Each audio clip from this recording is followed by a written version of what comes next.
The haunting melody drifted through the saloon's weathered walls and into the crisp evening air, stopping Isaac Young dead in his tracks.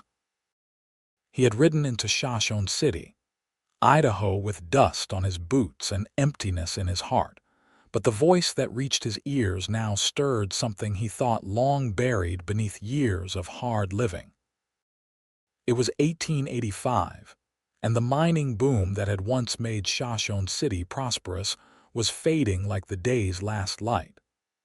Isaac dismounted his chestnut mare and tied her to the hitching post, drawn to the source of the melancholy tune like a moth to flame. The saloon's swinging doors had been propped open to catch the evening breeze, and he approached silently, his spurs unusually quiet against the wooden planks. That's when he saw her, a woman with auburn hair cascading down her back in loose waves, seated at a battered piano in the corner of an otherwise empty saloon. Her fingers moved across the yellowed keys with practiced grace, and her voice, clear as mountain water but tinged with sorrow, told a tale of love lost that resonated with his own wounded soul. Isaac leaned against the doorframe, not wanting to interrupt the private performance. The woman, he would later learn her name was Nora Lawson, seemed to be singing to ghosts, her eyes closed as she poured her heart into a ballad that spoke of distances no horse could cross and wounds no doctor could heal. When the final note faded into silence, Nora's shoulders slumped slightly. She kept her fingers resting on the keys, as if reluctant to break the spell she had cast. Isaac remained motionless, torn between retreating before she noticed his intrusion and stepping forward to acknowledge the beauty he had witnessed. The decision was made for him when Nora turned, perhaps sensing his presence, and their eyes met across the empty saloon. Hers widened in surprise, a flush coloring her cheeks as she realized she had not been as alone as she thought. "I didn't mean to startle you, madam," Isaac said, removing his hat and holding it respectfully against his chest. "You're singing. It's the most beautiful thing I've heard in all my travels." Nora's hands quickly moved to smooth her skirts, a habitual gesture of composure. "I wasn't expecting an audience, Mr. Young." "Isaac Young," he supplied, taking a tentative step into the saloon. The light from the oil lamps cast a warm glow on his weather-beaten face, highlighting the thin scar that ran along his jawline and the kindness in his deep-set eyes. "I just rode into town." "Nora Lawson," she replied, rising from the piano bench. She was tall for a woman, with a quiet dignity that suggested she had known better days. "I was just passing the time before closing up. Do you work here?" Isaac asked, glancing around at the empty tables and chairs, the swept floor indicating the night's business was done. A small, humorless smile touched Nora's lips. "I own the place, or what's left of it." She gestured to the bar. "Can I offer you a drink, Mr. Young?" "It's the least I can do for subjecting you to my melancholy." Isaac approached the bar, placing his hat on its polished surface. "I'd be honored, Miss Lawson, and please call me Isaac." As Nora poured 2 glasses of whiskey, Isaac studied her. There was a story behind those green eyes, one possibly as fraught with hardship as his own. He had come to Shoshone City looking for work, maybe a fresh start after the cattle drive that had left him with nothing but bitter memories and a handful of dollars. He hadn't expected to find someone who could make him feel anything again. "To new arrivals," Nora said, raising her glass. The lamplight caught the amber liquid, and for a brief moment it looked like she was holding fire in her hand. "To unexpected songs," Isaac returned, clinking his glass against hers. They drank, and the whiskey burned a path down to Isaac's stomach, warming him from the inside. "That song you were singing is not fit for polite conversation," Nora cut in, her tone gentle but firm. "It's just an old tune my mother used to sing, nothing more." Isaac nodded, recognizing the barriers people built around their pain. He had constructed plenty of his own. Well, it spoke to me all the same. Nora studied him, her gaze assessing. You don't look like the usual drifters who come through Shoshone City. What brings you here, Isaac Young? Work, he answered simply. I was on a cattle drive that ended poorly, lost my job and nearly my life in Montana, heard there might be opportunities here. Nora's laugh held little humor. You heard wrong. The silver mines are drying up and folks are leaving faster than new ones are coming in. Shoshone City has seen better days. As have I, Isaac replied, a hint of a smile softening his words. Perhaps that makes us well matched. Something flickered in Nora's eyes, interest, perhaps, or simply curiosity about this stranger who spoke with a frankness uncommon among the men who usually darkened her doorway. Well, if you're set on staying, Mrs. Thornton rents rooms above the general store. Clean enough, and she doesn't ask too many questions. Isaac finished his whiskey, setting the glass down with a nod of thanks. I appreciate the recommendation and the drink. He reached for his hat but paused. Would it be presumptuous of me to ask if you might sing again sometime when I could listen properly? Maybe not to an empty room. Nora's posture stiffened slightly. I don't perform, Mr. Young, not anymore. What you heard was private. I understand, Isaac said, though he didn't fully. Then perhaps I'll just have to frequent your establishment and hope for another moment of good fortune. Nora walked him to the door, her steps measured and graceful despite the lateness of the hour and the emptiness of her saloon. Good night, Mr. Young. I wish you luck in your search for work. As Isaac stepped back into the night, he turned to face her once more. Good night, Miss Lawson. I have a feeling my luck has already changed for the better. The door closed between them, but Isaac stood there a moment longer, the echo of her sad song still resonating within him. He had wandered many places and known many people, but something about Nora Lawson and her private serenade to emptiness called to him in a way he couldn't explain. With a sigh, he adjusted his hat and headed toward the general store, his spurs now ringing clearly in the quiet night. Shoshone City might be a town past its prime, but Isaac sensed that his journey had only just begun.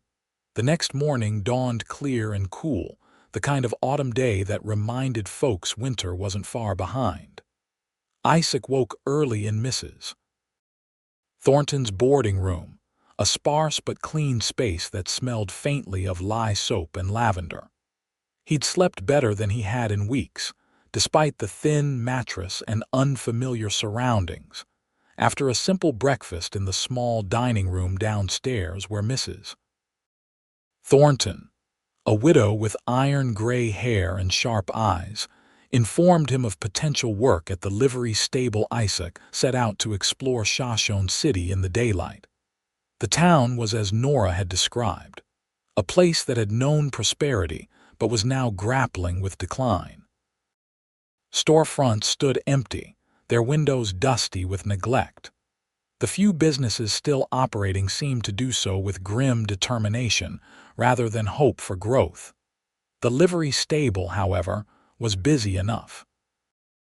Horses needed care regardless of economic downturns, and travelers still passed through on their way to larger settlements. The owner, a barrel-chested man named Frank Walters, sized Isaac up with a practiced eye. Got experience with horses? Frank asked, leaning on a pitchfork. Raised around them. Worked as a ranch hand for 8 years before taking to the cattle drives, Isaac replied honestly. Can shoe them, doctor most ailments, and calm even the most skittish colt. Frank nodded, seemingly satisfied. Previous stable boy left for California last week.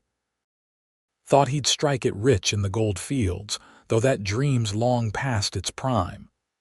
He spat a stream of tobacco juice onto the ground. Pay ain't much, but it's steady. Room in the loft if you want it. Isaac considered the offer. The work suited his skills, and having a place to stay solved another immediate concern. "I appreciate it, Mr. Walters. I'll take the position." They shook hands, and Isaac began work immediately, mucking stalls and grooming horses with the efficiency of one who knew that proper care at day's end meant less trouble at sunrise.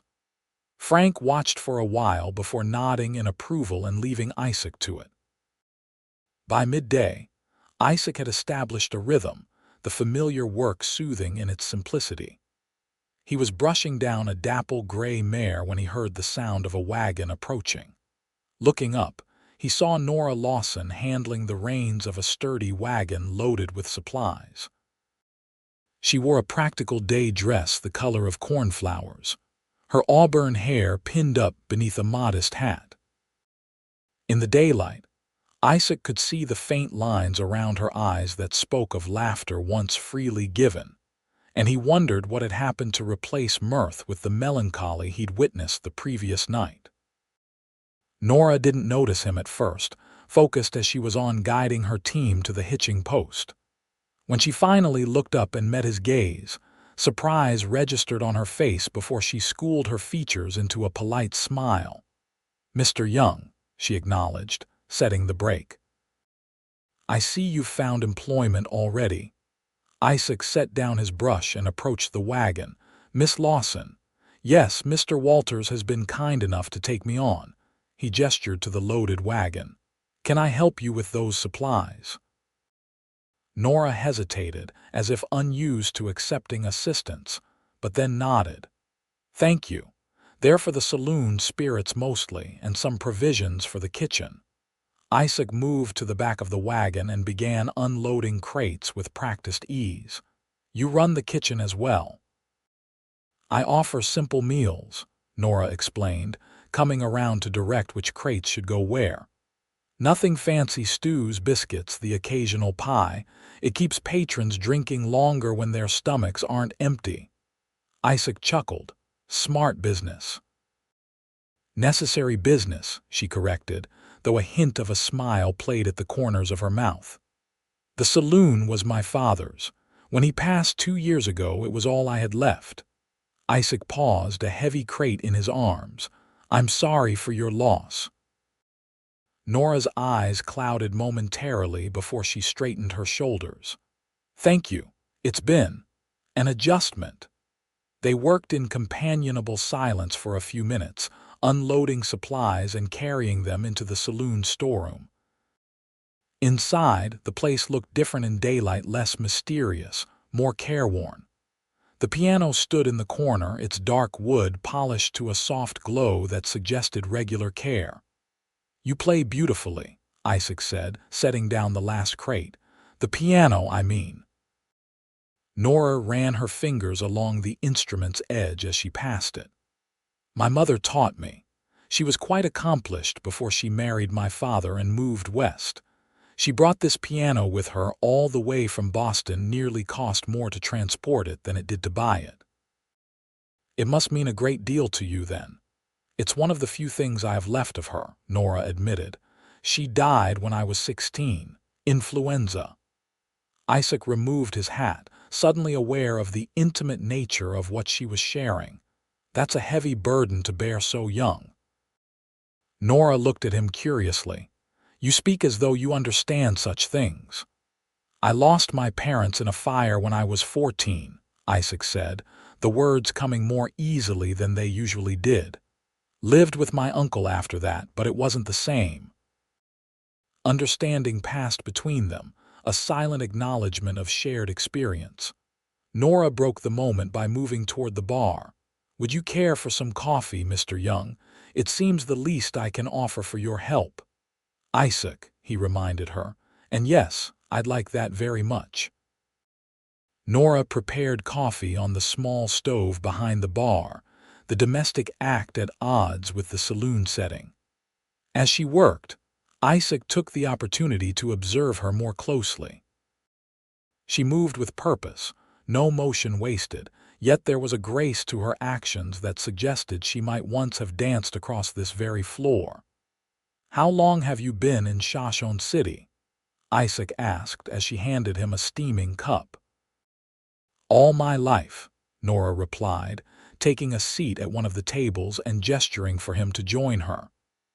My father came here during the first silver strike in '65.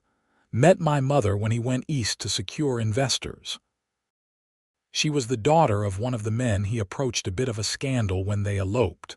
Isaac smiled at that. A love story, then. Nora's expression softened. Yes, I suppose it was. They built this place together. She glanced around the saloon. It was quite grand in its day, crystal chandeliers, a proper stage for performances. My mother used to sing here sometimes, special occasions only. My father called her his songbird. That explains your talent, Isaac said. It's in your blood. A shadow passed over Nora's face. Perhaps. But singing brings back memories, not all of them welcome. Isaac sensed there was more to the story but didn't press. Some wounds needed time before they could be exposed to the air. Well, I'm grateful I got to hear you, even if it was by chance. They sipped their coffee, the morning sun streaming through the windows creating patterns on the worn floorboards. It felt oddly comfortable, this unexpected moment of quiet companionship. What about you? Nora asked after a while. What's your story, Isaac Young? Beyond the cattle drive that ended poorly, Isaac considered how much to share. Not much to tell. After my parents died, I worked my uncle's farm until I was 18. Then I headed west, worked ranches in Wyoming and Montana. Last few years I've been on cattle drives, good money when things go well. And when they don't, Isaac's hand unconsciously moved to the scar on his jaw. When they don't, you find yourself in places like Shoshone City starting over. Nora studied him, her green eyes thoughtful. What happened? If you don't mind my asking. Isaac hadn't spoken of it to anyone, but something about Nora's direct gaze made him want to unburden himself. Rustlers hit us near the Montana-Idaho border. I was on night watch. They killed 2 of our men before we knew what was happening. His jaw tightened at the memory. We fought them off, but not before they stampeded half the herd over a ravine. The trail boss blamed me for not raising the alarm sooner. Were you at fault? Nora asked, her tone free of judgment. I don't know, Isaac admitted. I heard something but thought it was just wolves by the time I realized. It was too late. He traced the rim of his coffee cup.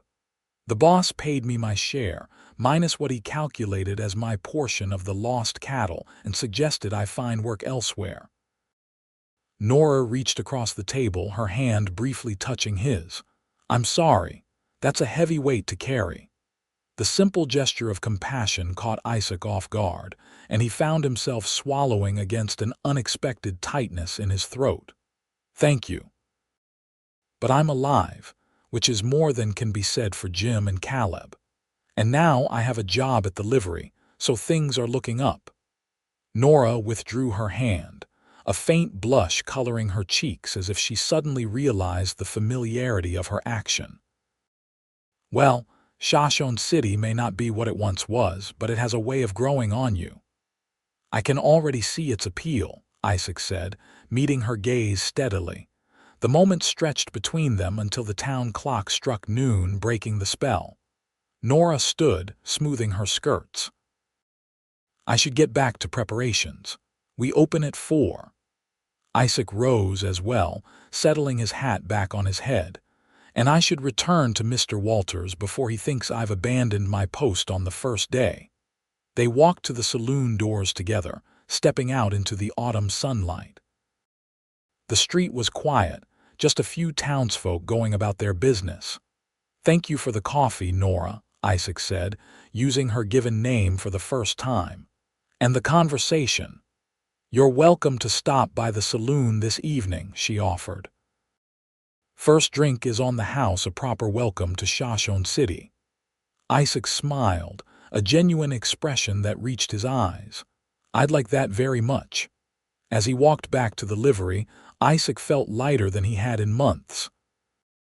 There was something about Nora Lawson that intrigued him, not just her beauty or her talent, but the strength he sensed beneath her composed exterior.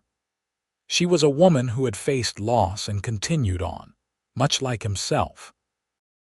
For the first time since the disaster on the cattle drive, Isaac felt the stirring of possibility.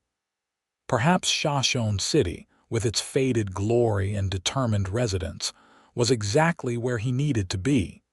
The afternoon passed quickly as Isaac settled into his new routine at the livery. Frank Walters proved to be a fair employer, gruff but knowledgeable about horses and willing to share that knowledge. By the time the sun began its descent toward the western mountains, Isaac had cleaned every stall, fed and watered all the animals, and helped shoe a fractious mare that had thrown a shoe on the trail into town. After washing up as best he could at the pump behind the stable, Isaac changed into his spare shirt, still wrinkled from being packed in his saddlebags, but cleaner than the one he'd worked in all day.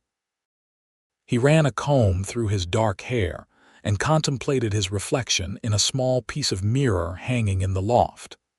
The face that looked back at him was tanned from years under open skies, with lines beginning to form at the corners of his eyes. At 32, he was no longer a young man, but not yet old, just experienced enough to know that second chances were rare and should be grasped when offered. The Lawson saloon was busier than the previous night, though not crowded by any means. A handful of miners sat at tables, playing cards and drinking. Two men stood at the bar, deep in conversation. An older gentleman in a bowler hat played a jaunty tune on the piano, nothing like the haunting melody Nora had performed. Nora herself stood behind the bar, pouring drinks with efficiency. She wore a deep blue dress that complemented her coloring, her hair arranged in a simple but elegant style that framed her face. When she looked up and saw Isaac entering, something flickered in her expression, surprise, perhaps, that he had actually come, followed by what might have been pleasure. "Mr. Young," she greeted him as he approached the bar, "I'm glad you could join us." "I believe I was promised a proper welcome to Shoshone City," Isaac replied with a smile. Nora poured a measure of whiskey into a clean glass and slid it toward him. "So you were. How was your first day at the livery?" "Satisfying," Isaac said, taking the glass with a nod of thanks. "Mr. Walters runs a good operation." "Frank's one of the town's fixtures," Nora agreed. "He was here before the silver strike, and he'll likely be here after the last mine closes." Isaac took a sip of his whiskey, appreciating its smooth burn. "You don't sound optimistic about the town's future." Nora's hands busied themselves wiping down the bar top. "I'm realistic. The mines are producing less each month. Families are moving on to more promising locations." She glanced around the half-empty saloon. 5 years ago, this place would have been packed every night with a line out the door on weekends. "Yet you stay," Isaac observed. Nora met his gaze directly. "This is my home, and the saloon is all I have left of my parents. I'll keep it running as long as I can." Before Isaac could respond, a call from the end of the bar drew Nora's attention. She excused herself and moved away to serve another customer, leaving Isaac to contemplate her words. Her dedication to preserving her family's legacy spoke of a loyalty he admired. The evening progressed pleasantly. Isaac nursed his drink, exchanged polite conversation with a couple of the regulars who introduced themselves, and kept one eye on Nora as she moved efficiently around the saloon. She served drinks, collected empty glasses, and occasionally paused to chat with patrons clearly well-liked and respected by the locals. Around 9 o'clock, the man at the piano finished his set and departed with a cheerful wave to Nora. Isaac watched as she locked the door behind him, indicating the saloon was closed to new customers, though those already inside could finish their drinks. As the patrons gradually filtered out, Isaac remained at the bar, offering to help when Nora began clearing tables. "You don't have to do that," she protested as he gathered empty glasses. "I know," he replied simply, "but I'd like to. Besides, it's the least I can do for the welcome drink." Nora hesitated, then nodded her thanks. They worked in comfortable silence, clearing the tables and sweeping the floor. Isaac noticed that despite the saloon's diminished business, Nora maintained high standards, glasses polished to a shine, tables wiped clean, floors swept free of the day's dust and debris. When they finished, Nora poured 2 small glasses of whiskey and gestured to a table near the piano. "Join me. It's my nightly ritual after closing one last drink in the quiet." Isaac accepted the invitation, settling into a chair across from her. The saloon felt different now, peaceful rather than empty, intimate rather than lonely.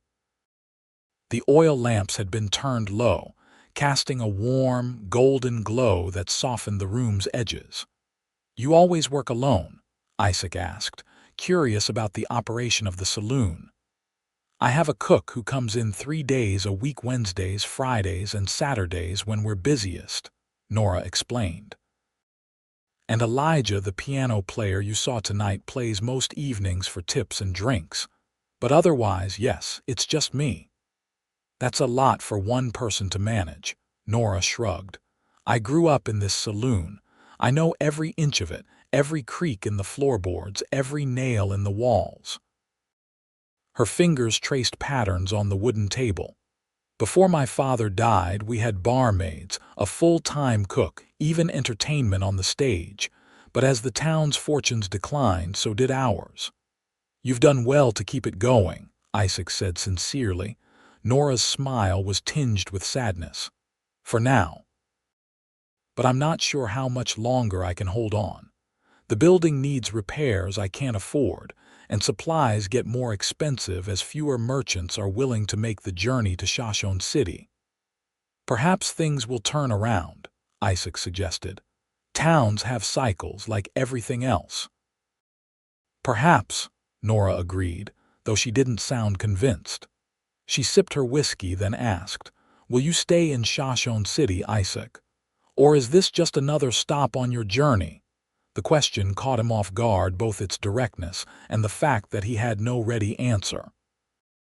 "I hadn't thought beyond finding work," he admitted, "but I like what I've seen so far." Their eyes met across the table, and something passed between them, an understanding, a possibility. Nora was the first to look away, her gaze falling on the piano. "Would you play something?" Isaac asked softly. "Not if it troubles you, but I've been thinking about your song since last night."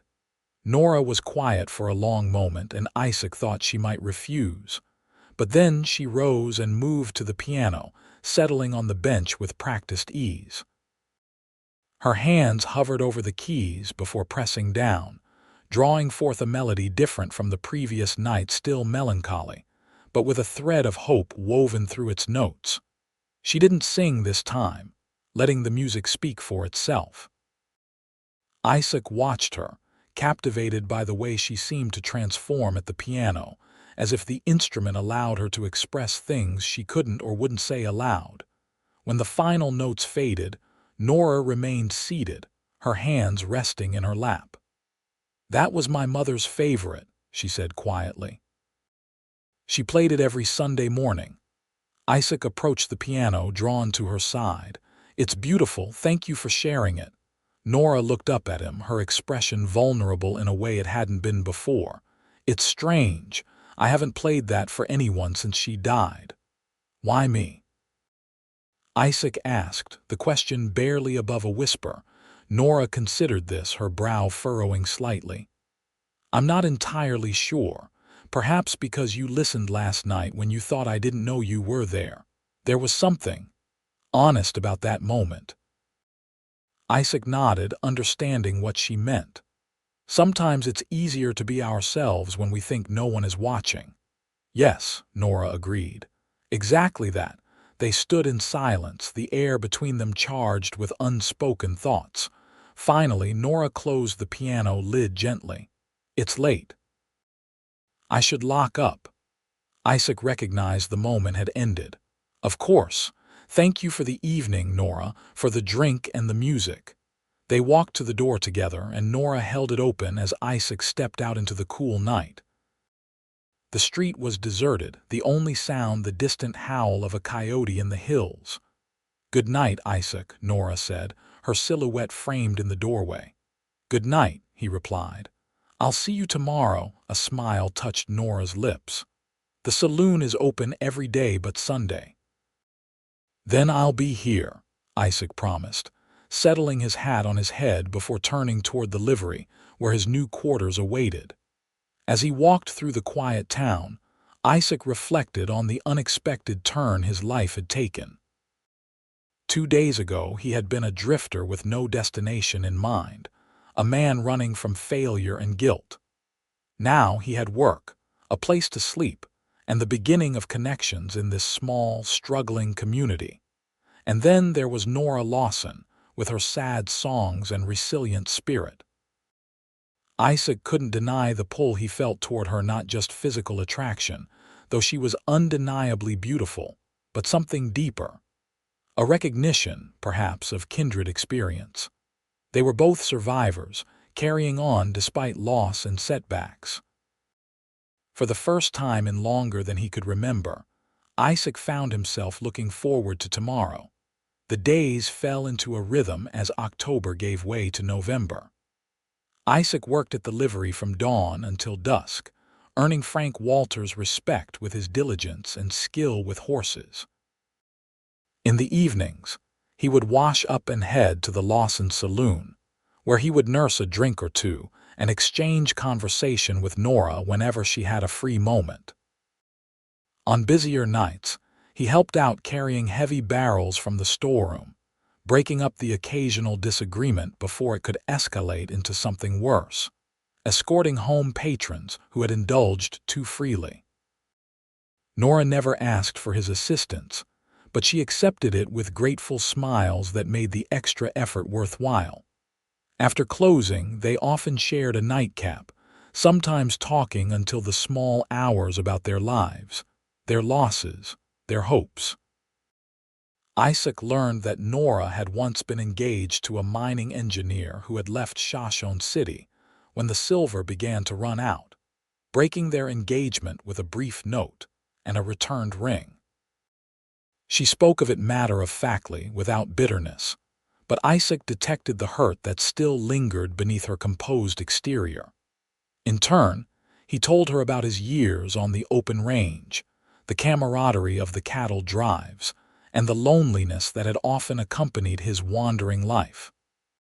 He shared stories of starlit nights on the plains, of the beauty and danger of the untamed West, and of the dreams he had gradually set aside in favor of survival. It was during these late-night conversations that Isaac found himself falling in love with Nora Lawson.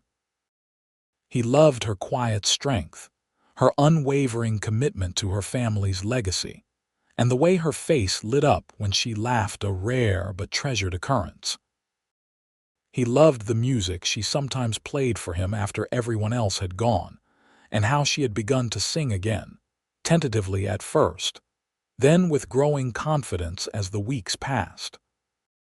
But Isaac kept these feelings to himself, uncertain of Nora's heart and unwilling to jeopardize the friendship that had become so precious to him. If she noticed the way his gaze lingered on her face, or how he always found reasons to be near her, she gave no sign. As winter approached, Shoshone City faced new challenges.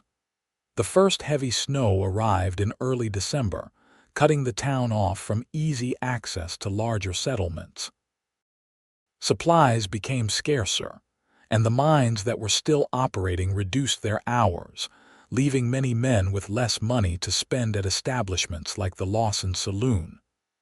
One evening, Isaac arrived to find the place nearly empty, just 3 regulars playing a desultory game of cards in the corner. Nora stood behind the bar, reviewing what appeared to be account books, a worried furrow between her brows. "Bad news?" Isaac asked as he approached, removing his hat and brushing snow from his shoulders. Nora looked up, her expression clearing somewhat at the sight of him.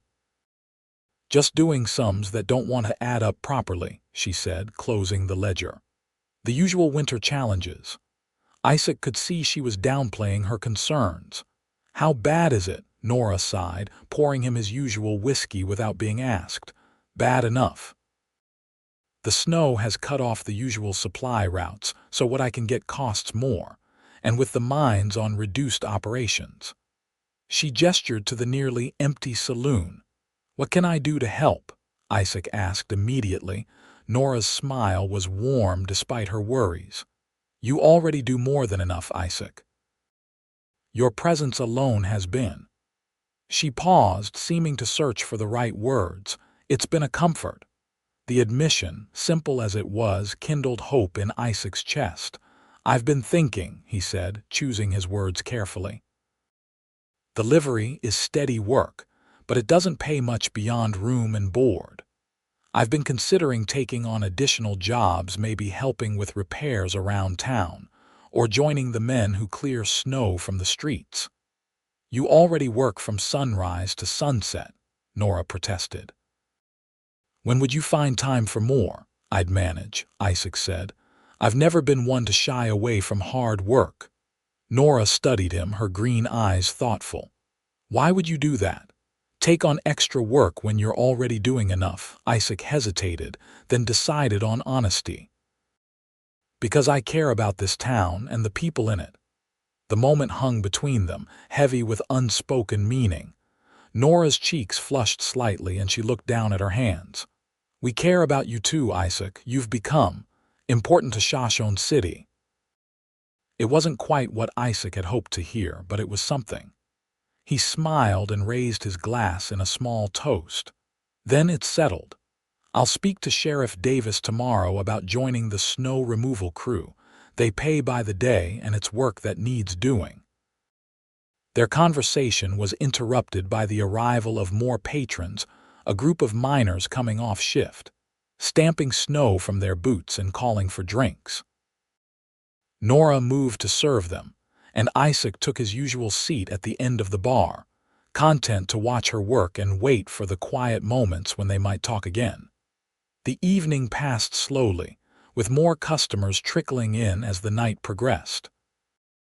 Despite the difficult weather, people still sought the warmth and companionship the saloon offered.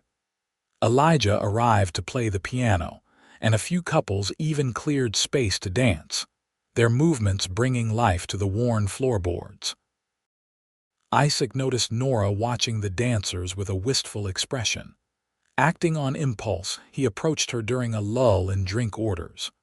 "Would you care to dance, Miss Lawson?" Nora looked startled by the invitation. "Oh, it wouldn't be proper. I'm working." "The bar seems well under control for the moment," Isaac pointed out. "And it's just one dance." Nora hesitated, glancing around the saloon as if to ensure no one would object.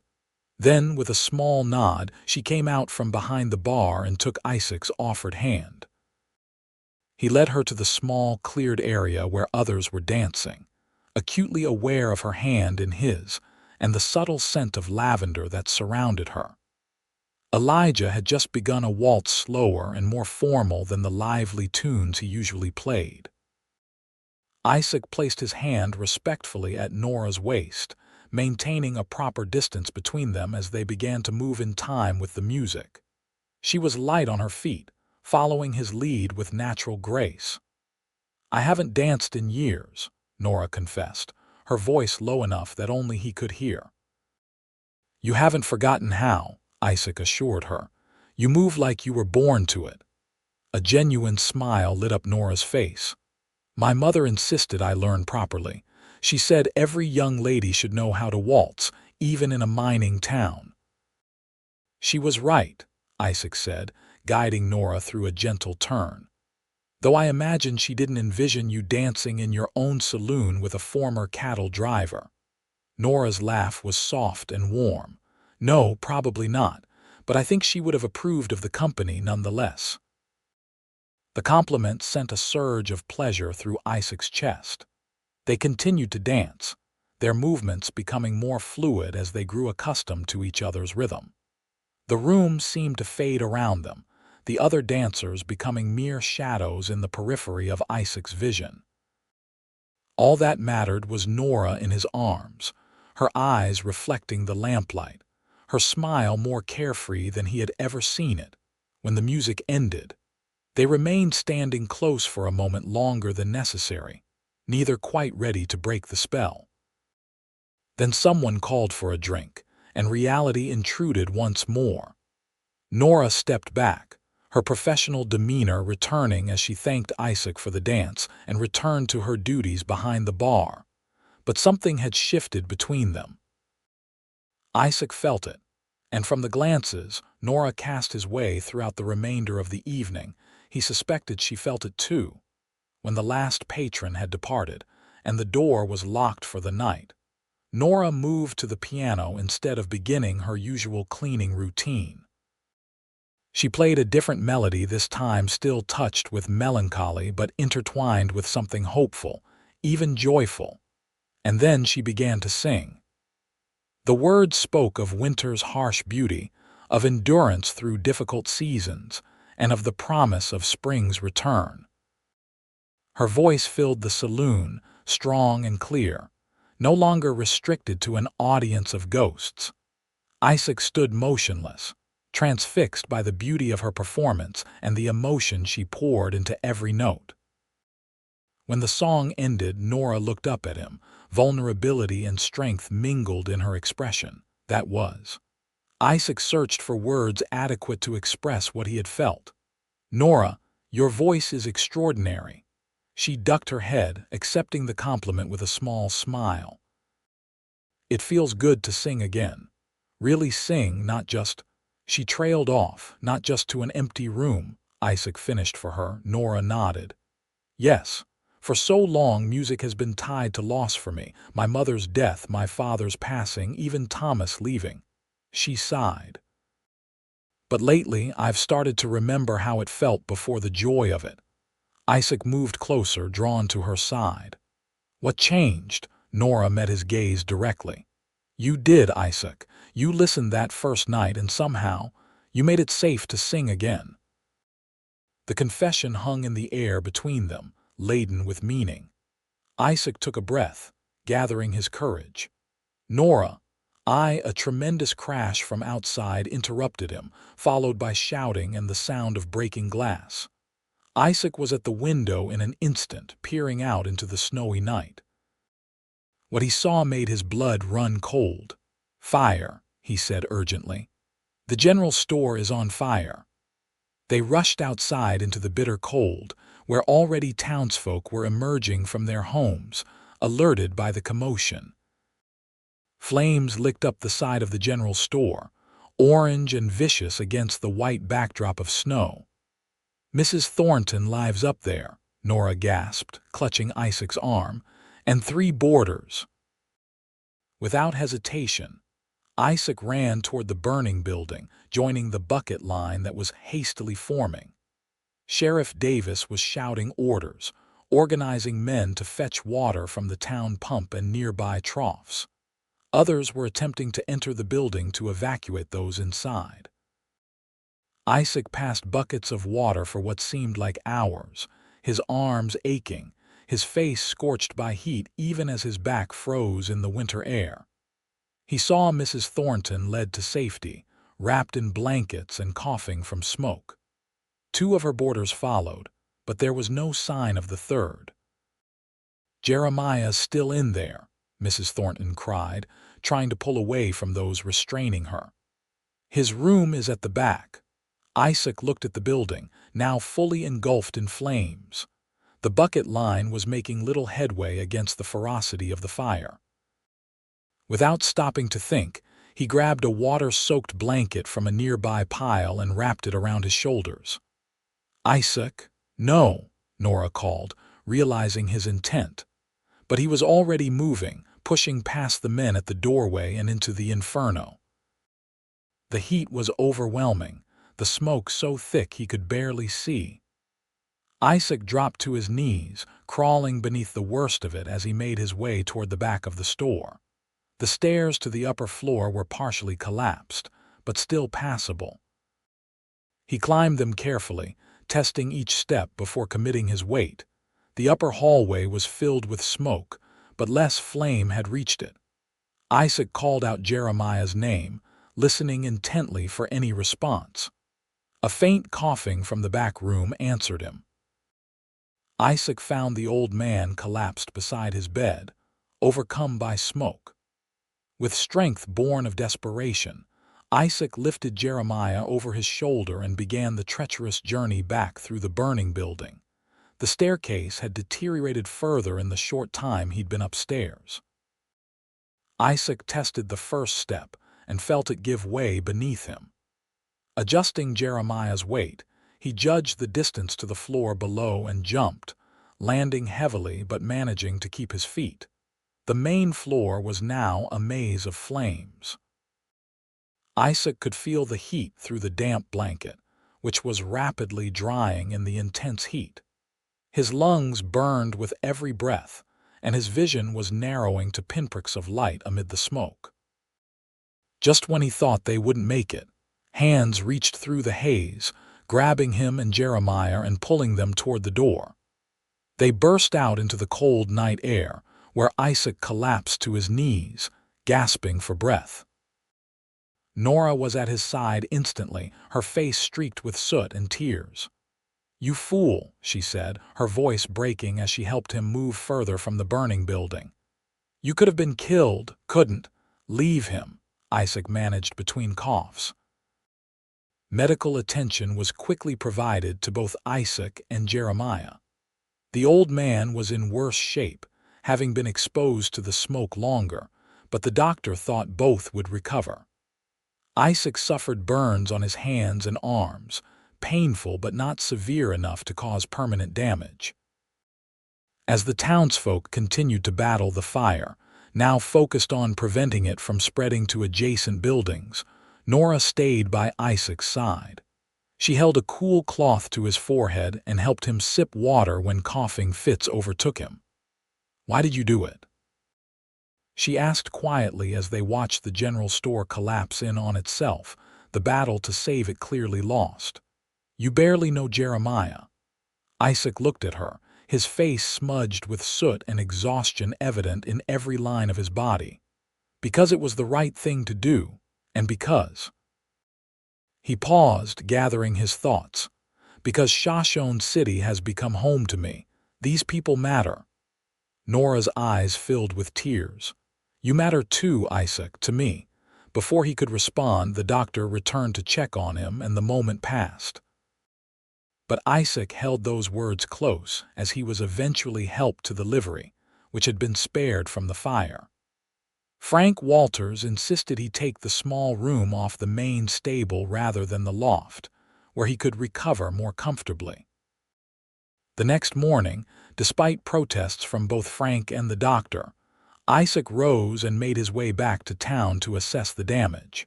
The general store was a blackened shell, wisps of smoke still rising from the ruins despite the continuing snowfall. Mrs.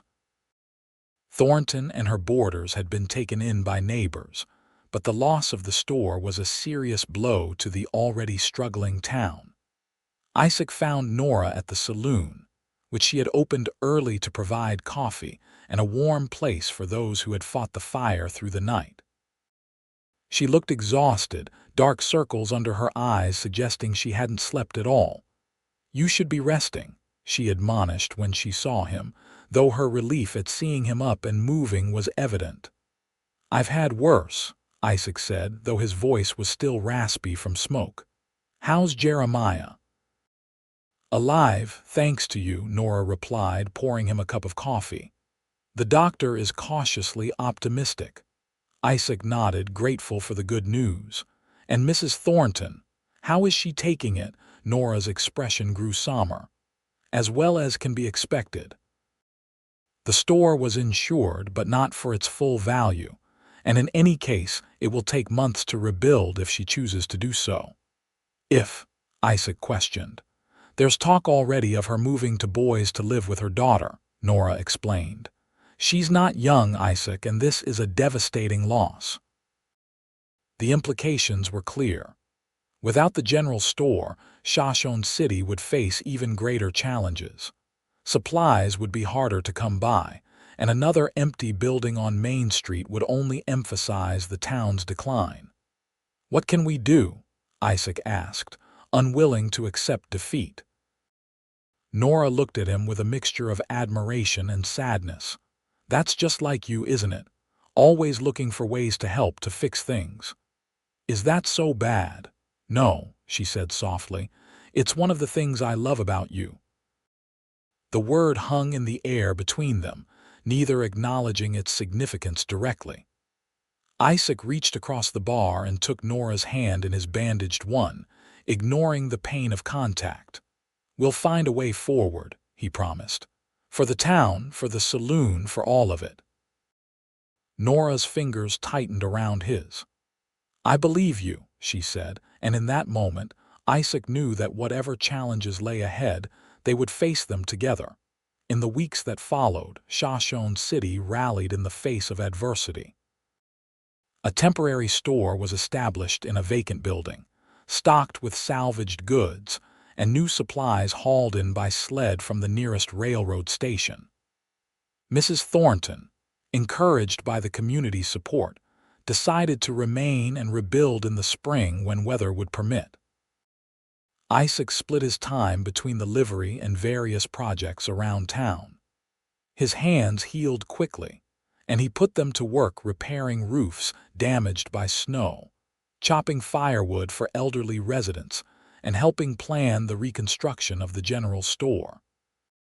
He continued to visit the Lawson saloon each evening, his relationship with Nora deepening as winter's grip on the town tightened. They never directly addressed the word love that had slipped into their conversation the morning after the fire, but it lingered between them, coloring their interactions with heightened awareness and tender care.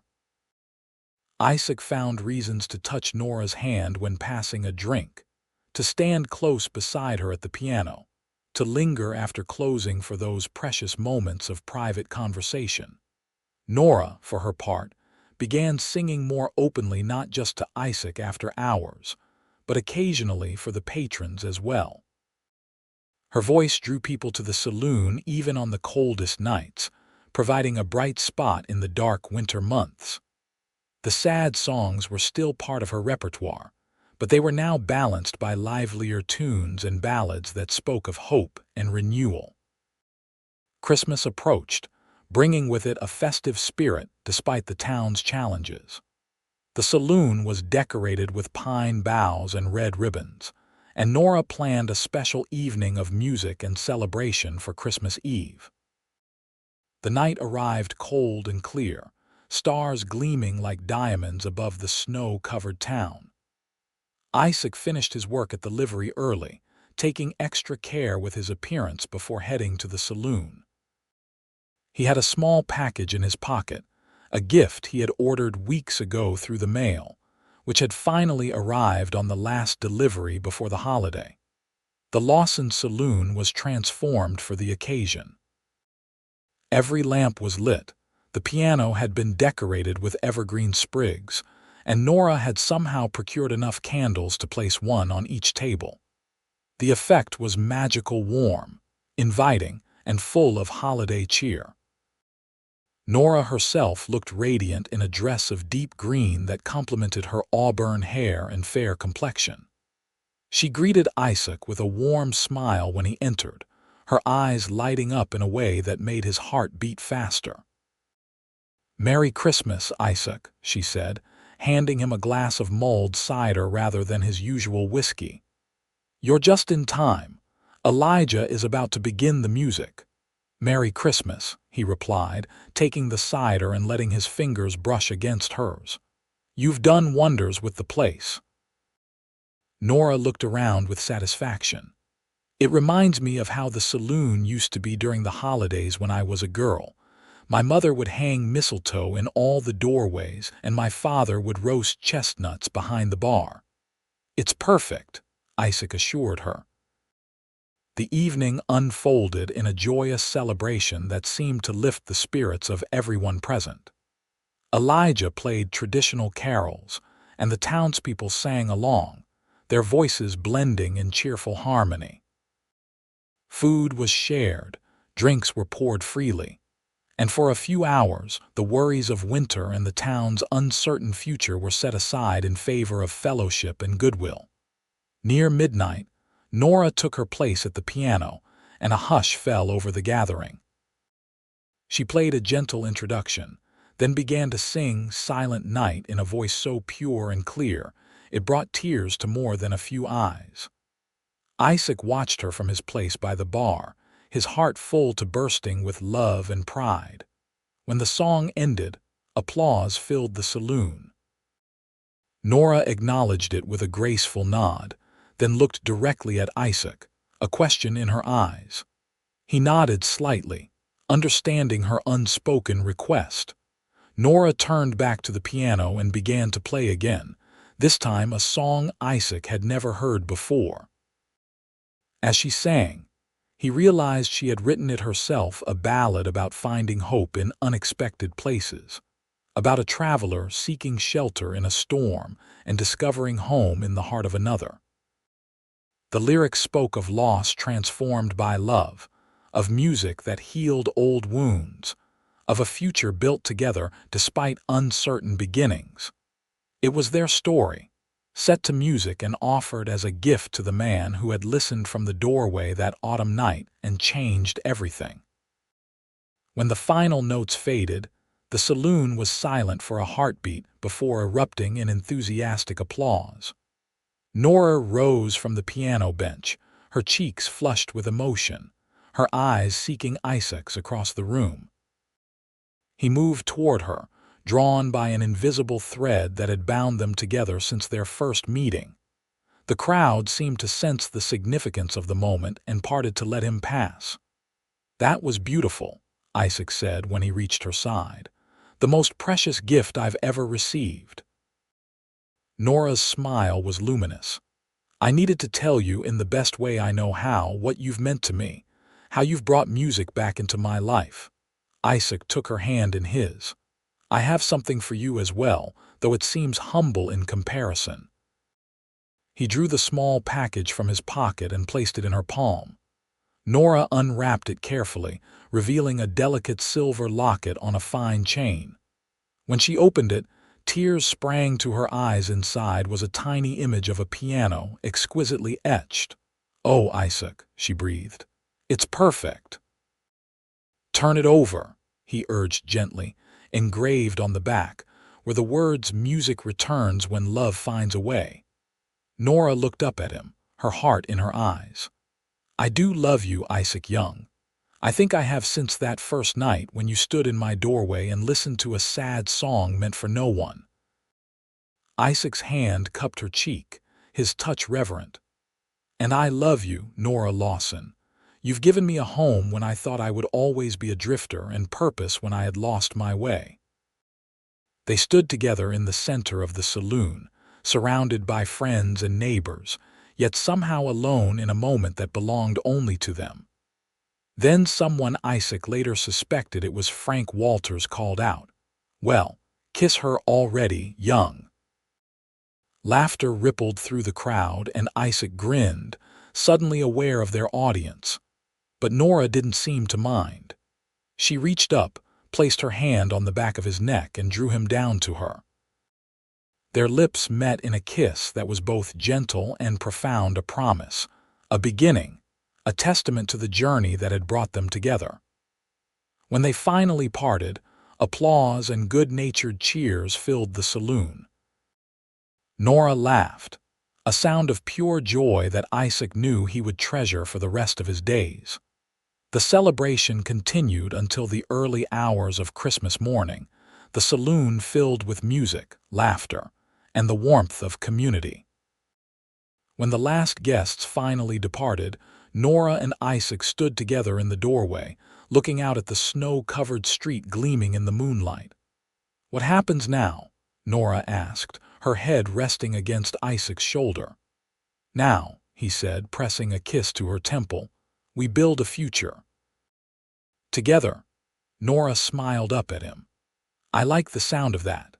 They closed the door on the quiet street and turned back to the saloon, no longer an empty room where sad songs echoed, but a place filled with the promise of tomorrow and the music they would make together. Spring arrived late but gloriously to Shoshone City in 1886. The snow melted, revealing muddy streets that gradually dried under an increasingly warm sun. The river swelled with runoff from the mountains, and the hills surrounding the town exploded with wildflowers in a riot of color. The rebuilding of the general store was well underway, with Isaac coordinating much of the construction. He had proven himself not just strong but skilled with tools, and the townspeople had readily accepted his leadership on the project. The new store would be larger than the old, with improved living quarters above and modern safety features to prevent another devastating fire. The Lawson saloon thrived as well, enjoying a resurgence in business as travelers once again found their way to Shoshone City with the clearing of the mountain passes.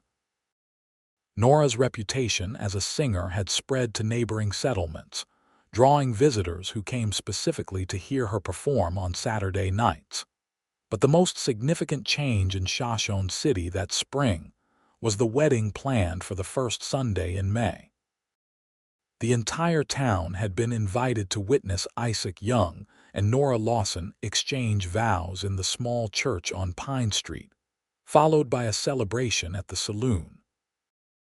On the morning of their wedding day, Isaac stood in the livery, allowing Frank Walters to help him with his tie, a gesture the older man had insisted upon, claiming that a groom needed steady hands that Isaac clearly lacked. "Never thought I'd see you settling down when you first rode in last fall," Frank commented, adjusting the tie with surprising deftness. "You had the look of a man who wouldn't stay put." Isaac smiled, remembering his state of mind when he had arrived in Shoshone City. "I didn't plan to. But sometimes the journey leads you exactly where you need to be, even when you don't know you're looking." Frank nodded, satisfied with his handiwork. "She's a fine woman, Nora, strong, smart, and determined. You're a lucky man, Isaac Young." "Believe me, I know it," Isaac replied sincerely. Across town, Nora was preparing in the small house behind the saloon that had been her home since her father's death. Mrs. Thornton and several other women from town had gathered to help her dress and arrange her hair, their chatter filling the modest bedroom with warmth and excitement. Nora's wedding dress was not new, it had been her mother's, carefully preserved for over 20 years. The ivory silk had yellowed slightly with age, but the women had spent weeks cleaning and altering it to fit Nora perfectly. With her auburn hair swept up and adorned with small white flowers, and her mother's pearl earrings at her ears, Nora looked every inch the radiant bride. "Your parents would be so proud," Mrs. Thornton said, adjusting the lace at Nora's collar. "Especially your father. He always hoped you'd find someone worthy of you." "Do you think Isaac is?" Nora asked, suddenly needing reassurance despite her certainty in their love. Mrs. Thornton's expression softened. "My dear, I've never seen a man more devoted. The way he looks at you. It reminds me of how my Henry used to look at me." She patted Nora's hand. "Besides, any man who would run into a burning building to save a stranger has proven his character beyond question." Nora smiled, her momentary doubt dissipating.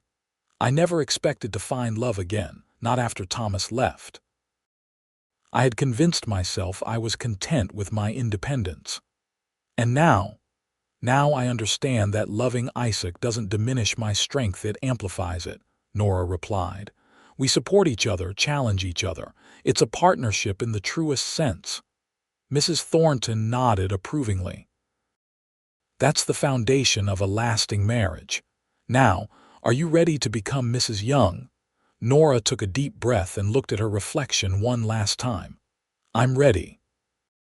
The church was filled to capacity when Nora arrived. Every resident of Shoshone City, and many from surrounding areas, crowded into the small building to witness the union of two people who had come to represent the town's resilience and hope for the future. Isaac waited at the altar, his heart pounding as the church doors opened and Nora appeared. She walked alone down the aisle, a choice she had made to honor her independence even as she embraced their union. Her eyes met his, and the love he saw there nearly brought him to his knees. When she reached him and placed her hand in his, Isaac felt a sense of completion he had never known before. The minister's words washed over them as they stood together, but the promises they made to each other transcended the traditional vows. They were pledging not just their love but their commitment to building a life together, to facing whatever challenges lay ahead as one. I now pronounce you husband and wife, the minister finally declared. You may kiss your bride. Isaac cupped Nora's face in his hands and kissed her with all the love in his heart, sealing their bond as the congregation erupted in cheers and applause. The celebration that followed at the saloon lasted well into the night. Tables had been pushed back to create a dance floor, and Elijah played tirelessly, his fingers flying over the keys as couples swirled around the room. Isaac and Nora opened the dancing with a waltz, moving together with the same natural harmony they had discovered that snowy December night. Happy, Mrs. Young, Isaac murmured as he guided her through a turn. Nora's smile was radiant. Impossibly so, Mr. Young. Later, as the festivities continued around them, they slipped outside for a moment of quiet together. The spring air was cool but pleasant, scented with apple blossoms from the trees behind the church. Stars speckled the clear night sky, and the distant mountains stood as silent witnesses to their happiness. You remember the first song you heard me sing? Nora asked, leaning against Isaac's chest as they stood in the shadow of the saloon. I'll never forget it, he replied. You were singing a sad song to an empty room, and I was captivated from the first note. Nora turned in his arms to face him. That song was about endings, about loss and letting go. But with you, Isaac, I've learned that endings can also be beginnings. Isaac kissed her again, slowly and thoroughly, pouring all his love and promise into the gesture. Our beginning, he whispered against her lips. They returned to their wedding celebration hand in hand, ready to embark on the next chapter of their story, one they would write together in a town that had become home to them both. In the years that followed, Shoshone City experienced a modest revival. While it never returned to the booming prosperity of its silver mining heyday, it found new life as a supply center for the surrounding agricultural communities and a stopping point for travelers between larger settlements. The Lawson Saloon, renamed Young's Saloon after Isaac and Nora married, remained the heart of the community. Isaac had gradually taken over much of the business management, allowing Nora to focus on the music that had become their trademark. Saturday night performances featuring Nora's voice drew visitors from miles around, and the couple invested their profits in expanding and improving the establishment. A year after their wedding, Nora gave birth to their first child, a son they named William after her father. 2 years later, their daughter Elizabeth arrived, completing their family. The children grew up in the rooms behind the saloon, lulled to sleep by their mother's songs and their father's stories of life on the open range. Isaac never returned to his drifting ways. He had found in Nora and their children the home he had always sought without knowing it, and in Shoshone City, the community he had never experienced in his years of wandering. He became a respected town leader, eventually serving on the town council and helping guide Shoshone City into a new era of modest but sustainable growth. Nora's music continued to evolve, the sad songs of her past now balanced by joyful melodies inspired by their life together. She never forgot the lessons of loss and resilience that had shaped her, but she embraced the happiness that had once seemed beyond her reach. On cool autumn evenings, when the saloon was quiet and the children were asleep, Nora would sometimes sit at the piano and play that first song, the one Isaac had heard from the doorway. But now he would sit beside her on the bench, his arm around her waist, no longer a stranger listening from a distance, but a partner sharing in both the melancholy of memory and the joy of what they had built together. And sometimes, if you passed by Young's saloon late at night, you might hear them singing together a harmony of voices that told the story of a sad song transformed by love into something beautiful and enduring.